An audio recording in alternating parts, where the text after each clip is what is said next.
والله يا صديقي انا عرفت بالغلط كده ان انت ناوي تتعلم برمجه في 2025، فقلت اجي احطك على الطريق الصح واحطك على كل المراحل اللي انت ان شاء الله باذن الله هتمر بيها. واول مرحله هتكون مرحله رايقه جدا، واخر مرحله ان شاء الله باذن الله. فطبعا لازم تمشي على الطريق الصح لو عايز تتعلم برمجه صح في 2025، مش كده ولا ايه؟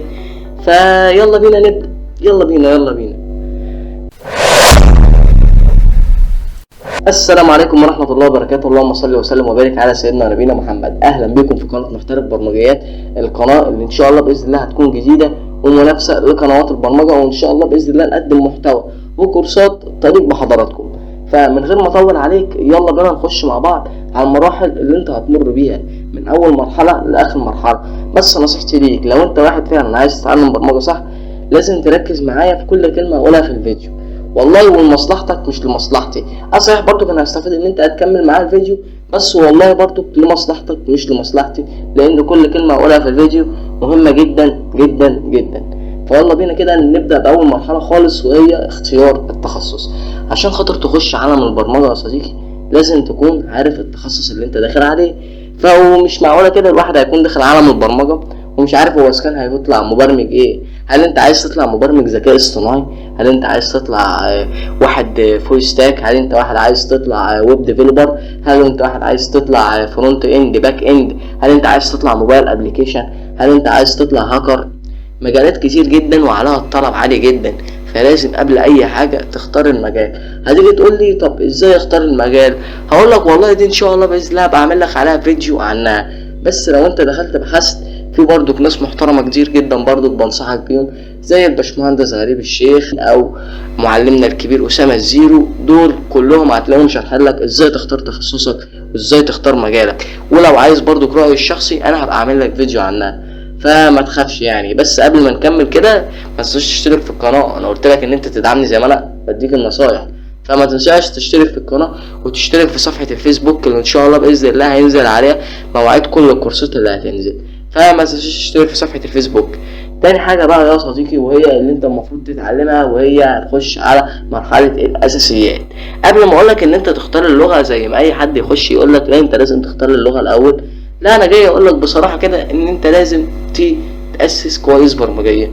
وهنا مفيش احسن من كورس CS50 بالعربي، واللي ان شاء الله باذن الله انا ماشي معاك هنا خطوة بخطوة على القناة، وهتلاقيني منزل لك لحد السكراتش عشان خاطر تخش بأبسط وأسهل طريقة.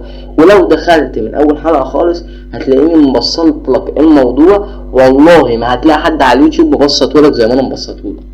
أنا بحلف بالله واثق في كلامي. والكورس هسيب لك اللينك بتاعه تحت في الديسكريبشن، تقدر تخش وتشوف بنفسك. هتلاقي الكورس حاجة إن شاء الله بإذن الله عظمة وتليق بيكم، وإن شاء الله بإذن الله أنا هكمله لك. فلو أنت دخلت بدأت معايا من دلوقتي لسه هكمل معاكم، يعني احنا واقفين لحد سكراتش، احنا خلصنا سكراتش. فهنبدأ مع بعض في لغة السي، بعد كده بقى هياكل البيانات والذاكرة وSQL وبايثون ومعرفش ايه. هنخش برضو في حاجات وكلام تقيل جدا بإذن الله، بس ان شاء الله بإذن الله هتستفيد منه. وهتخش برضو في ال HTML وال CSS. عايز اقولك ان انت هتخرج من كورس CS50 هتعرف تعمل موقع لو ركزت فيه، بس يكون مش موقع بقى اللي هو جامد جدا، لا موقع بسيط جدا يعني ويعتبر موقع هيكون عبارة عن واجهة. فمرحلة الاساسيات مهمة جدا. وفي برضو ناس كتير جدا مقدمة لك كورس CS50 على اليوتيوب، بس اللي انا هعمله دوت الحديث 2025 اللي هو ان شاء الله باذن الله هنظمه لك بدماغنا وبناء على اللي انا كنت متعلمه، وهبسطه لك بابسط واسهل طريقة، وهتقدر تخش وتجرب اول حلقة وتحكم بنفسك. وان شاء الله باذن الله نتعلم برضو في الداتا ستراكشر، ودي حاجة طبعا من الحاجات المهمة جدا. فتعالى بينا يلا على الحاجة التانية او التالتة زي ما تحب يعني، وهي مرحلة اختيار اللغة. هنا بقى يا صديقي يجيلك بقى ناس كتير جدا ابدأ ببايثون، ابدأ بسي بلس بلس. يا عم استهدى بالله، يا عم استهدى بالله. طب واحد داخل غلبان زي حضرتك كده لا هو عارف ايه الفرق اصلا من بايثون ولا عارف الفرق ما بين سي بلس بلس، رغم ان انا كنت عامل فيديو هتلاقيه عندك برضه على القناه هو مرحله افضل لغه برمجه انت تبتدي بيها. ومش جاي اقول لك بقى ابتدي ببايثون ولا ابتدي بسي بلس بلس، لا انا اديتك حسب دماغك وحسب اللي انت هتمشي عليه. وتقريبا ما فيش حد على اليوتيوب هيجي يقول لك ابدا حسب دماغك. يعني ايه يا محمد طيب ابدا حسب دماغك؟ بص يا صديقي، لو انت واحد شايف نفسك معلش يعني مش عايز حد يزعل مني، انت دماغك كويسه، مستجابه بسرعه في الدراسه، ما اعرفش ايه، فهنا بصراحه بنصحك ان انت تبدا بسي بلس بلس. هتيجي تقول لي اشمعنى سي بلس بلس؟ هقول لك سي بلس بلس فيها مفاهيم كتير جدا وفيها حاجات كتير جدا، وهي لغه قديمه جدا فتقدر تخش بيها اي مجال برمجه، ولغه مفيده جدا وقويه جدا. انما لو انت عايز تبدا بحاجه سهله علشان خاطر ما تتعقدش من المجال، فهنا بصراحه بنصحك ان انت تبدا ببايثون. هتيجي تقول لي طب انا عايز راي الاغلبيه على اليوتيوب، هقول لك بصراحه ما فيش راي اغلبيه ولا راي خبراء في الموضوع دوت، لان نصهم عايز بايثون ونصهم عايز سي بلس بلس. فهتيجي تقول لي طب انت بدات بايه؟ هقول لك بصراحه انا بدات ببايثون. انا بصراحه حتى لو انا دماغي حلوه يعني، وانا دماغي مش حلوه، انا افترض ان انا دماغي مش حلوه يعني، انا مش عايز اطول يعني، مش عايز اللي هو ابدا بحاجه اتعقد منها بسرعه، ده لو انت عايز رايي الشخصي يعني. لا انا عايز ابدا بحاجه سهله استفاد واكمل في المجال. فلو عايز رايي الشخصي انا بدات ببايثون. وما تقلقش برضك، بس عشان خاطر الموضوع لسه جديد بس كده والقناه لسه جديده، باذن الله احد اساسيات برمجه هتلاقي على القناه، كورس بايثون هتلاقي على القناه، سي بلس بلس هتلاقي على القناه، من غير ما تدفع ولا جنيه ولا اشتراك ولا في موقع ولا في الكلام دوت كله. انت تلاقي الواحد يقول لي اصبر بس على انت هتقدر وهتروح تعمل موقع. اقول لك بصراحه اكيد يعني الواحد هيعمل موقع وهيحط عليه شغله، بس ما تخافش يا صديقي، عمري برضك ما انساك يا صديقي يا جميل، بس انت اللي على اليوتيوب. فبينا يلا نخش على المراحل اللي بعدها، يلا بينا. فجه الوقت بقى يا صديقي ان انت تبدا تعمل مشاريع. وهنا بصراحة دي من أهم الخطوات اللي أنا شايفها علشان خاطر تنجح في مجال البرمجة، هو إنك تعمل مشاريع حقيقية بنفسك. لأن أنت لما بتخش في شركة وتديهم السي في بتاعك لازم يكون معاك مشاريع، مش هينفع تخش كده يعني. أنت حتى لو معاكش شهادة جامعية ومعاك مشاريع قوية جدا، فصدقني أنت كده خلاص اتقبلت من غير شهادة ومن غير أي حاجة. وطبعا مش كل الكلام ده في الشركات، في شركات بالنسبة لها بتكون الشهادة يعني مهمة جدا جدا جدا يعني، ماشي.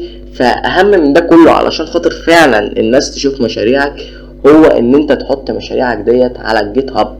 هتيجي تقول لي طب ازاي يعني احطها على الجيت هاب؟ يعني احطها باللاسلكي يعني؟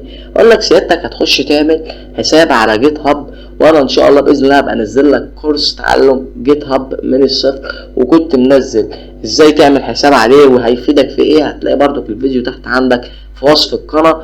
فنصيحتي ليك اهم حاجه ان انت تعمل مشاريع وترفعها على جيت هاب.